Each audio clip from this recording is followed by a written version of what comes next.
오늘 우리에게 주시는 하나님의 말씀은 열왕기하 18장 26절에서 37절 말씀입니다.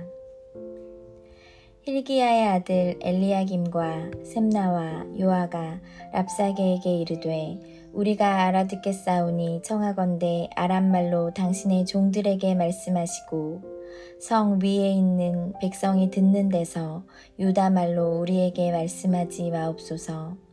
랍사게가 그에게 이르되 내 주께서 내 주와 내게만 이 말을 하라고 나를 보내신 것이냐?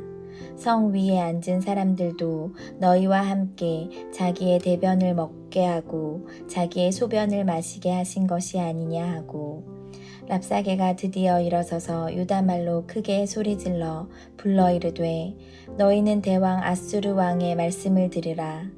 왕의 말씀이 너희는 히스기야에게 속지 말라. 그가 너희를 내 손에서 건져내지 못하리라. 또한 히스기야가 너희에게 여호와를 의뢰하라 함을 듣지 말라. 그가 이르기를 여호와께서 반드시 우리를 건지실지라. 이 성읍이 아수르 왕의 손에 함락되지 아니하게 하시리라 할지라도 너희는 히스기야의 말을 듣지 말라. 아수르 왕의 말씀이 너희는 내게 항복하고 내게로 나아오라. 그리하고 너희는 각각 그의 포도와 무화과를 먹고 또한 각각 자기의 우물의 물을 마시라. 내가 장차 와서 너희를 한 지방으로 옮기리니 그곳은 너희 본토와 같은 지방 곧 곡식과 포도주가 있는 지방이요 떡과 포도원이 있는 지방이요 기름 나는 감람과 꿀이 있는 지방이라. 너희가 살고 죽지 아니하리라. 히스기야가 너희를 설득하여 이르기를 여호와께서 우리를 건지시리라 하여도 히스기야에게 듣지 말라. 민족의 신들 중에 어느 한 신이 그의 땅을 아수르 왕의 손에서 건진 자가 있느냐? 하맛과 아르밧의 신들이 어디 있으며 스발와임과 헤나와 아와의 신들이 어디 있느냐? 그들이 사마리아를 내 손에서 건졌느냐? 민족의 모든 신들 중에 누가 그의 땅을 내 손에서 건졌기에 여호와가 예루살렘을 내 손에서 건지겠느냐 하셨느니라. 그러나 백성이 잠잠하고 한마디도 그에게 대답하지 아니하니 이는 왕이 명령하여 대답하지 말라 하였음이라. 이에 hil기야의 아들로서 왕궁 내의 책임자인 엘리야김과 서기관 셈나와 아삽의 아들 사관 요아가 옷을 찢고 히스기야에게 나아가서 랍사게의 말을 전하니라.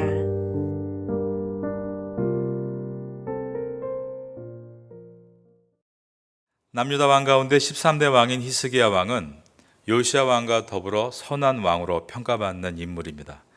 역대 유다 왕들 가운데 최악의 왕은 아하스였습니다. 하나님에 대한 신앙은 뒤로한 채 우상을 만들어 숭배하고 예루살렘 성전문을 닫은 사람입니다. 16년 동안 백성들에게 악행을 펼침으로 남유다를 약할 대로 약하게 만든 장본인이 바로 아하스였습니다. 이러한 망해가는 나라를 아버지로부터 25살에 물려받았던 왕이 바로 히스기야입니다. 그러나 최악의 상태인 나라를 물려받았던 히스기야는 나라의 위기를 극복하고 다시 굳건하게 세워나가는데 성경은 그 이유를 이렇게 기록하고 있습니다. 위에 있는 열왕기하 18장 3절을 보겠습니다. 히스기야가 그의 조상 다윗의 모든 행위와 같이 여호와께서 보시기에 정직하게 행하여 그가 다윗의 모든 행위와 같이 여호와께서 보시기에 정직하게 행했다라고 되어 있습니다. 그리고 드디어 선왕들이 하지 못했던 선당을 없애게 됩니다. 산당은 바마라는 히브리어로서 높은 언덕, 고지를 뜻합니다. 그래서 영어 성경은 하이 플레이스라고 번역되어 있습니다. 솔로몬이 성전을 짓기 전에 산당, 이 바마에서 하나님께 예배를 드렸죠. 우리가 알고 있는 1000번째 예배입니다.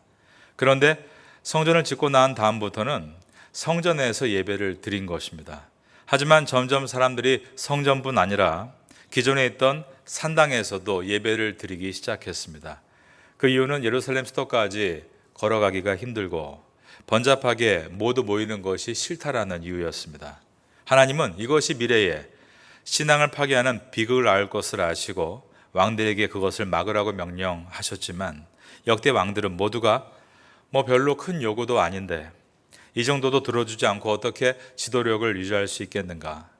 이 정도 요구한 이 한 가지를 내가 들어주고 또 나도 내가 요구할 것 한 가지를 챙기겠다. 그러한 생각으로 산당 제사를 계속 허용했습니다. 그러나 히스기야는 그렇게 하지 않았습니다. 백성들을 여호와 하나님 보시기에 바르게 이끌려고 했지 백성과 거래하지 않은 것입니다. 히스기야 왕은 과감하게 이 산당들을 없애기로 결정했습니다. 그래서 가보았더니 정말 거기에는 충격적이랄 만큼 각종 우상 단지들이 즐비해 있었는데 아세라 목상들, 심지어 모세가 뱀에게 물린 백성들을 구하기 위해서 하나님의 명령을 따라 만들었던 노수로 만든 뱀까지 섬기고 있었습니다.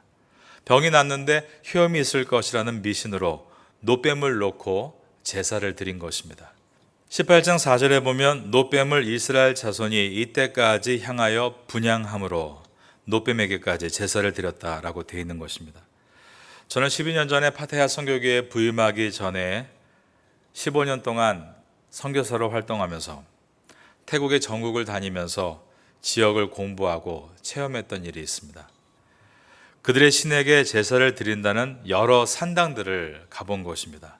한 번은 아유타에 있는 산당을 보았는데 보기에 힘이 세다고 하는 신들을 제단 위에 모두 올려놓은 것을 보았습니다. 다행히 예수님은 없었는데 거기에는 부처 좌상도 있고 7머리를 가진 용도 있고 유명한 고승의 모양에다가 금박을 입힌 것도 있었습니다. 심지어 우리가 만화에서 자주 보는 마징가 제트도 있고 슈퍼맨도 있고 도레몬도 있었습니다. 하나님은 모세 시대 때 범죄한 이스라엘 백성들이 불뱀에 물려 죽어갈 때 노스로 뱀 모양을 만들어 장대에 높이 달고 그것을 보게 해서 살게 하셨습니다. 그런데 사람들이 이 이야기에 착안을 내서 혹시 병을 쫓는데 효험이 있을지 모른다면서 노뱀까지도 우상으로 만들어 세워놓았던 것입니다. 이것은 산당에 얼마나 많은 우상들이 있었는지를 보여주는 단적인 예입니다.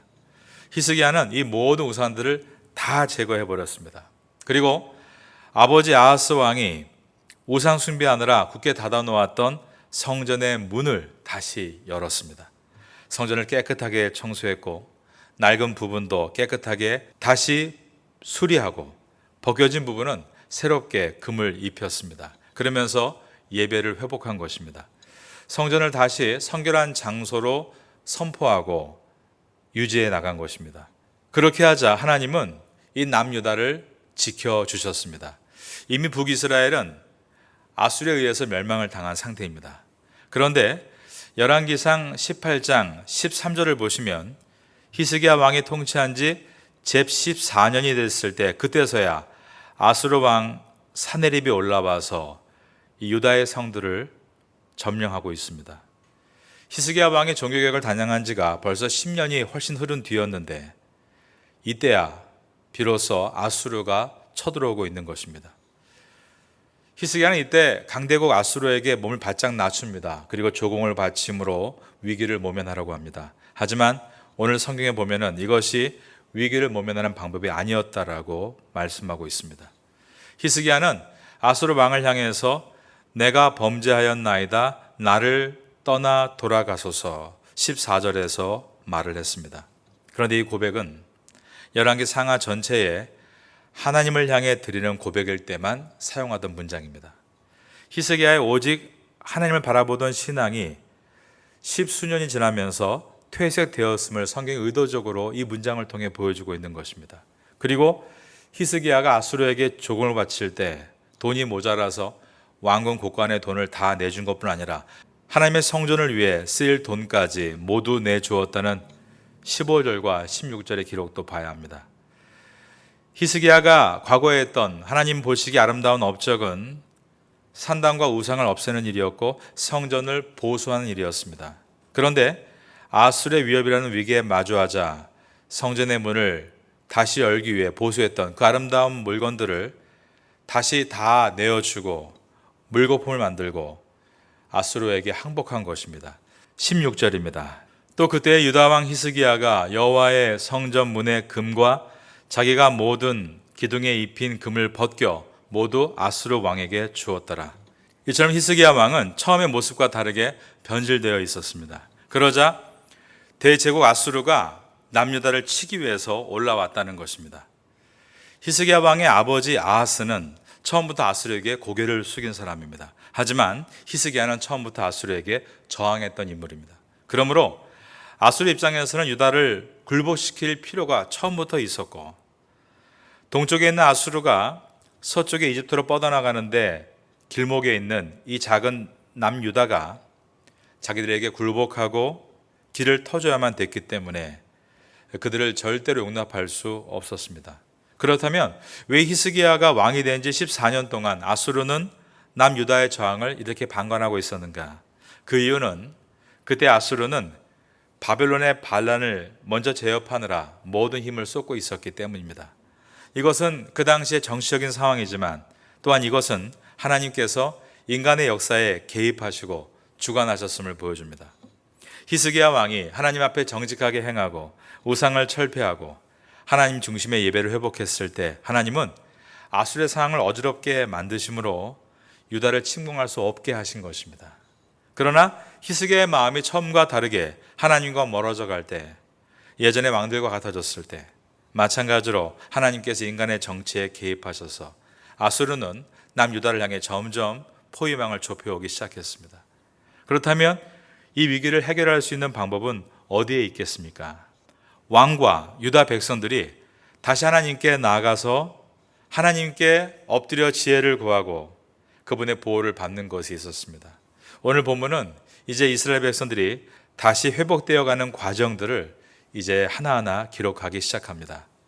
예루살렘 성 코앞까지 몰려온 아수르의 군대 안에 랍사게라는 고위 관료가 있었습니다. 그는 남유다 백성들을 협박하면서 아수르에 항복하라라는 말을 유대인들의 언어인 히브리 말로 한 것입니다. 그러자 남유다의 관료들은 낮은 자세를 취하면서 우리가 다 아람어를 알아들으니까 제발 우리 백성들에게는 히브리 말로 하지 말고 아람어로 해주십시오. 정치적인 어떤 행위이죠. 백성들이 동요될까봐, 자신의 위신이 떨어질까봐 부탁을 하는 것입니다. 오늘 본문의 첫 절인 열왕기하 18장 26절입니다. hil기야의 아들 엘리야김과 셈나와 요아가 랍사게에게 이르되 우리가 알아듣겠사오니 청하건대 아람 말로 당신의 종들에게 말씀하시고 성에 있는 백성이 듣는 데서 유다 말로 우리에게 말씀하지 마옵소서. 이처럼 남유다의 관료들은 저자세를 취하고 있고 아수르의 관료는 고자세로 매우 오만한 행동을 하고 있는 것입니다. 아수르의 관료가 뭐라고 말했는가를 보시기 바랍니다. 27절입니다. 랍사게가 그에게 이르되 내 주께서 내 주와 내게만 이 말을 하라고 나를 보내신 것이냐? 성에 앉은 사람들도 너희와 함께 자기의 대변을 먹게 하고 자기의 소변을 마시게 한 것이 아니냐? 유다 사람들은 이제 성에 갇혀서 결국 아무것도 먹을 것이 없어서 자기의 대소변을 먹을 운명이 될 것이다. 이렇게 아주 그들을 비하하는 말을 한 것입니다. 그러면서 그들이 이 모든 것을 알아들을 수 있도록 유다 말로 더 큰 소리로 외쳤습니다. 28절입니다. 랍사게가 드디어 일어서서 유다 말로 크게 소리질러 불러 이르되 너희는 대왕 아수르 왕의 말씀을 들으라. 아수르 왕을 대왕이라고 표현하고 있고 그의 말을 말씀이라고 표현하면서 마치 자신들의 왕인 이 아수르를 신과 같이 표현한 것입니다. 그러면서 유다의 왕이 하나님이 너희를 도와주실 것이다 라고 하는 말에 속지 말아야 한다라고 했습니다. 29절부터 31절까지 보겠습니다. 왕의 말씀이 너희는 히스기야에게 속지 말라. 그가 너희를 내 손에서 건져내지 못하리라. 또한 히스기야가 너에게 여호와를 의뢰하라 함을 듣지 말라. 그가 이르기를 여호와께서 반드시 우리를 건지실지라. 이 성읍이 아수르 왕의 손에 함락되지 아니하게 하시리라 할지라도 그 다음 보니까 너희는 히스기야의 말을 듣지 말라. 너희는 히스기야의 말을 듣지 말라. 그러면서 아수르 왕의 말씀을 들으라고 외친 것입니다. 아수르 왕의 말씀이 너희는 내게 항복하고 내게로 나오라. 그리하고 너희는 각각 그의 포도와 무화과를 먹고 또한 각각 자기의 우물의 물을 마시라. 아수르 관료는 백성들에게 쉬운 길을 제시했습니다. 그것은 아수르에게 항복하고 아수르가 제공하는 새로운 지방으로 떠나서 그곳에서 아수르의 신을 섬기며 잘 먹고 잘 살라라고 한 것입니다. 32절 말씀입니다. 내가 장차 와서 너희를 한 지방으로 옮기리니 그곳은 너희 본토와 같은 지방 곧 곡식과 포도주가 있는 지방이요 떡과 포도원이 있는 지방이요 기름 나는 감람과 꿀이 있는 지방이라.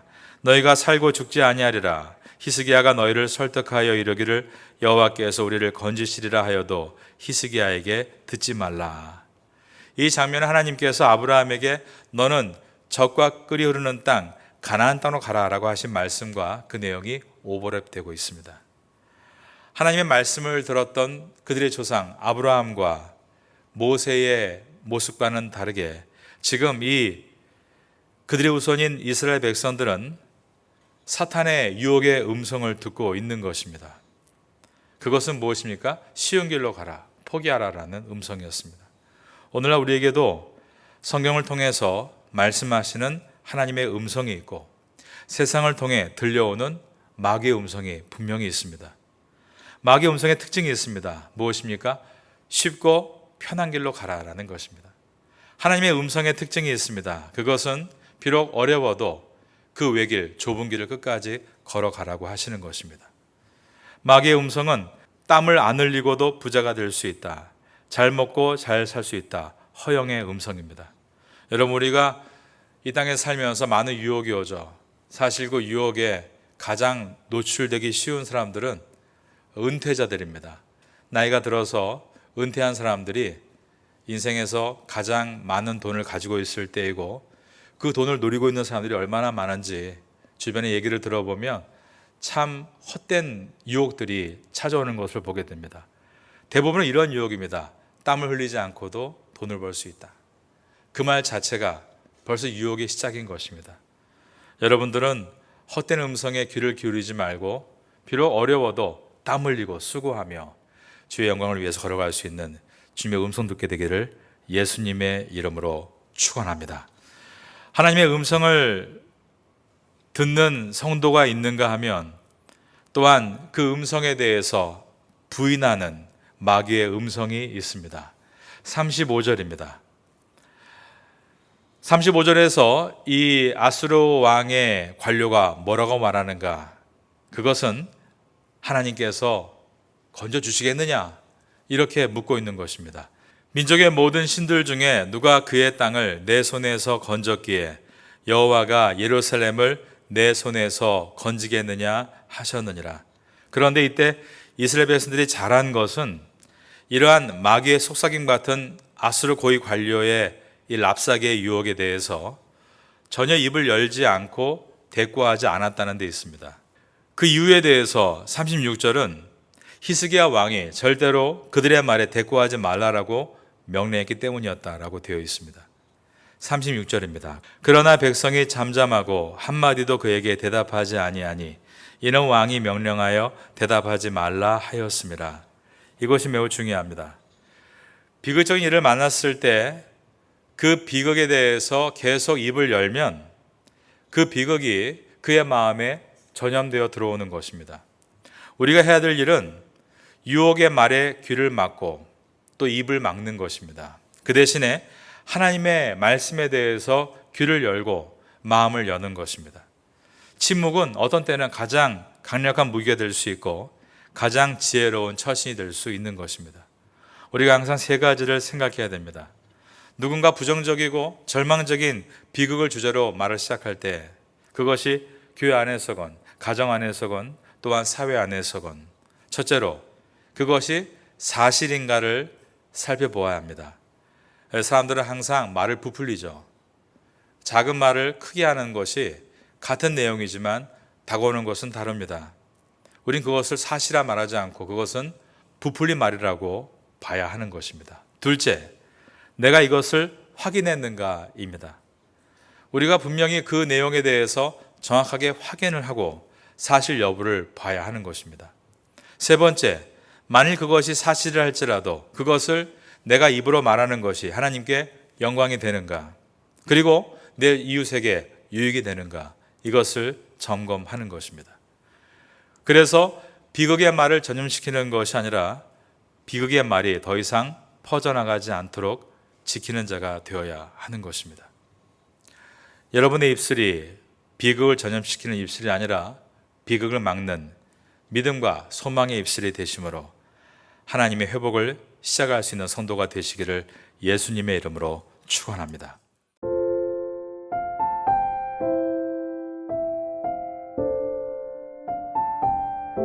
지금은 함께 기도하는 시간입니다. 8월의 공동 기도 제목은 첫째, 하반기에 새롭게 시작하는 각 교구 구역 예배를 위하여 기도합니다. 둘째, 하반기 새롭게 시작하는 한인 교회 학교와 태국인 교회 학교를 위하여 기도합니다. 셋째, 하반기 새롭게 시작하는 주간 장애인 보호센터와 농아인 교회를 위해 기도합니다. 넷째, 각 사역팀마다 귀한 일꾼들이 자원하도록 기도합니다.